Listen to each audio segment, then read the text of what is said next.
Donc là nous sommes sur la cuvée qui s'appelle Côte de la Houssaye. Il s'agit de l'Anjou Village avec la cuvée phare du domaine. C'est une cuvée particulière. On est sur un terroir de schiste très dur, un sol qui est très chaud. Le terroir se situe sur les coteaux de l'Irôme. Nous avons deux rivières qui passent sur notre commune, bien sûr le Layon, que beaucoup connaissent, mais aussi l'Irôme. L'Irôme est un affluent du Layon, et au bord de cette rivière, nous avons notamment la présence de très beaux coteaux, avec des schistes très durs. Là, il s'agit de schistes de formation ancienne, qui datent de l'ère primaire. Le nom scientifique de la roche, ça s'appelle les schistes de Metagrowac, et il s'agit d'un sol avec des caractéristiques de sol très chaud. On a vraiment la présence, je dirais, du schiste en surface. Croyez-moi, l'été, il fait très chaud à la côte de la Houssaye. Et l'intérêt de ces pierres, un petit peu comme à Châteauneuf-du-Pape, ça va être, je dirais, de capter l'énergie lumineuse, la chaleur, et de la restituer, je dirais, pour prolonger la maturité, donc en fin d'après-midi ou en soirée. Donc cette cuvée est issue du cépage Cabernet Sauvignon, 100% Cabernet Sauvignon. C'est assez particulier pour la région, puisque chez nous, nous sommes en dominante de Cabernet Franc. On récolte de tout petits rendements, nous sommes entre 20 et 25 hectolitres à l'hectare. Nous travaillons à partir de macération longue, d'élevage en barrique, au départ de la fermentation malolactique, ainsi que tout l'élevage. Et je dirais la particularité de l'élevage est au niveau des barriques. Il s'agit de grosses barriques, de double barriques. Nous sommes avec des barriques de 400 et 500 litres pour bénéficier je dirais, de l'avantage que va procurer le bois en termes d'évolution du vin, notamment aération, sans trop boiser, je dirais, le produit. Donc on est sur un très beau produit que vous pouvez découvrir dès maintenant. Il peut se boire maintenant. Il a aussi une très belle capacité de garde. Donc voilà, ne vous privez pas à servir après une belle aération en carafe sur de beaux mets tels que des viandes rouges, gigot d'agneau, gibier, bien sûr. Actuellement, nous commercialisons deux millésimes. Nous avons 2008 et 2009. 2008 a un style peut-être un petit peu plus tendu. C'est un vin qui a beaucoup de fraîcheur. Je dirais qu'on peut boire dès maintenant. 2009 est vraiment le grand millésime. Il s'agit d'une grosse maturité. Je pense qu'il est préférable, je dirais, de le voir un petit peu plus dans la durée.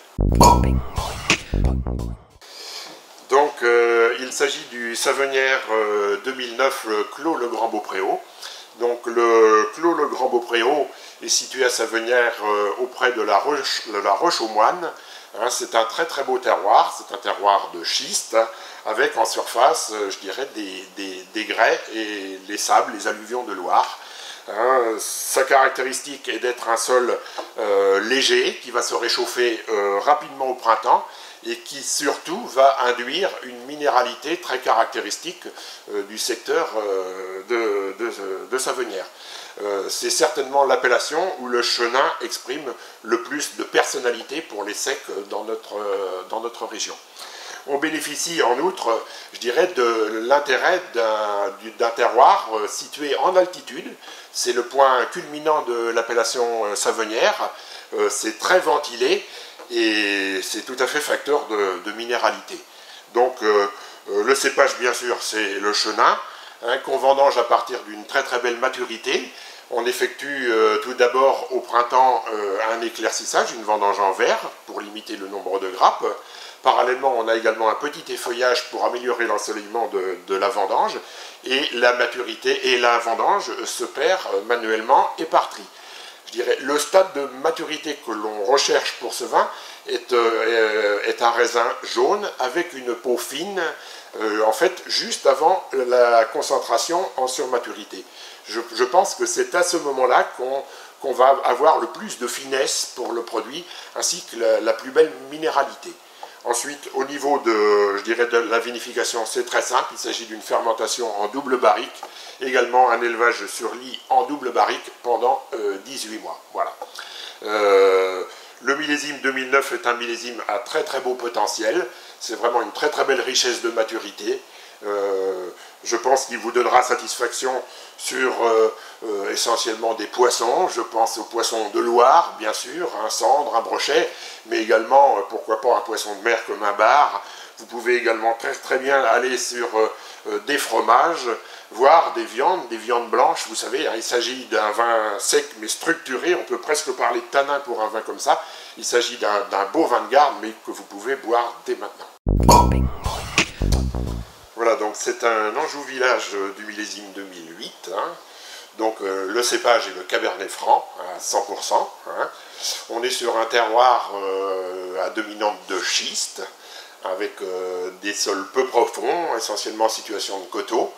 Et pour l'appellation Anjou Village, on vise une belle maturité à partir d'un rendement qu'on aura maîtrisé l'été, puisqu'on fait une vendange en verre, un éclaircissage. Ensuite, si vous voulez, la vendange est totalement manuelle et je dirais est poussée en maturité. Il est essentiel chez nous de vendanger le plus tard possible, je dirais, pour que les tanins soient les plus mûrs. Hein. Donc là, pour cette cuvée, nous avons travaillé avec un élevage assez long, hein, puisque la mise en bouteille s'est faite, je dirais, en début 2010. Hein. Le millésime 2008, il faut dire aussi que c'est un millésime un petit peu particulier puisqu'on a gelé au printemps. On s'est donc retrouvé à la vendange avec une petite quantité. Là, on est sur des rendements d'environ 25-30 hecto-hectares maxi. Hein, ce qui fait que ce vin-là a vraiment beaucoup de concentration et a gardé à la vendange, je dirais, une bonne acidité. Hein, donc on est sur un style de vin, je dirais, serré, assez dense, avec beaucoup de fraîcheur. Moi j'aime beaucoup, je pense qu'il s'agit d'un vin avec une maturité type vraiment Loire, hein, avec cette fraîcheur notamment, et c'est un vin qui devrait très bien durer. Hein, je pense qu'on peut l'imaginer facilement une dizaine d'années dans une bonne cave. Les accords avec ce vin-là sont les accords classiques je dirais des beaux rouges. Hein. Bien sûr, les viandes, hein, je pense aux viandes rouges essentiellement, mais aussi, pourquoi pas, l'agneau, pourquoi pas des gibiers. Voilà. Hein. En termes de dégustation, n'hésitez pas à bien l'ouvrir. Hein.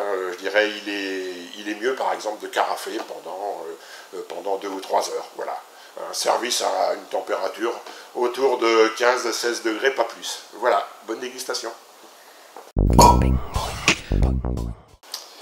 Donc là nous sommes sur un Coteau du Lion Saint-Lambert du millésime 2009, hein, avec le terroir des Bonnes Blanches. Donc le terroir des Bonnes Blanches à Saint-Lambert, c'est vraiment le grand terroir à liquoreux. Hein, nous sommes sur un sol très particulier, constitué de schiste dégradé en altérite. En fait, le sol est de couleur blanche, hein, d'où le nom les Bonnes Blanches, qui voulait dire à l'origine les bonnes terres blanches. Hein. Et le terroir est très intéressant parce que naturellement, il va limiter les excès climatiques que pourrait recevoir la plante. Je m'explique. Si vous avez un excès d'eau, le sol est bien drainant, bien filtrant, il n'y aura pas de stagnation d'eau au niveau des racines. Et à contrario, si vous avez un phénomène de stress hydrique l'été, de sécheresse, autrement dit, eh bien, je dirais la profondeur du sol et la friabilité de cette roche vont faire que les racines vont pouvoir plonger et la vigne mieux résister à la sécheresse. Et en fait, il découle de cette situation particulière toujours une précocité dans la maturité. C'est vraiment le secteur à Saint-Lambert qui est le plus prime en maturité. Or, pour produire des liquoreux, il est essentiel d'être mûr, je dirais, tôt en saison. Pourquoi? Puisque vous allez vendanger beaucoup plus tard. Vous vendangez au stade d'une complète surmaturité avec 2 types de concentration. Vous avez d'une part la pourriture noble, qui est l'intervention du champignon botrytis, mais également le passerillage, qui est un raisin qui va sécher. Imaginez un raisin de Corinthe, je dirais. Ces 2 formes de surmaturité sont tout à fait compatibles, je dirais, pour la production d'un liquoreux, hein, et vont apporter des caractères différents. La pourriture noble donnant généralement des notes d'onctuosité avec un côté miellé. Quant au passerillage, lui, va développer beaucoup plus des notes de fraîcheur et d'agrumes. Nous recherchons dans cette cuvée qui s'appelle Harmonie des Bonnes Blanches, je dirais, un équilibre entre les constituants, entre l'acidité, l'alcool et les sucres, d'où le nom Harmonie.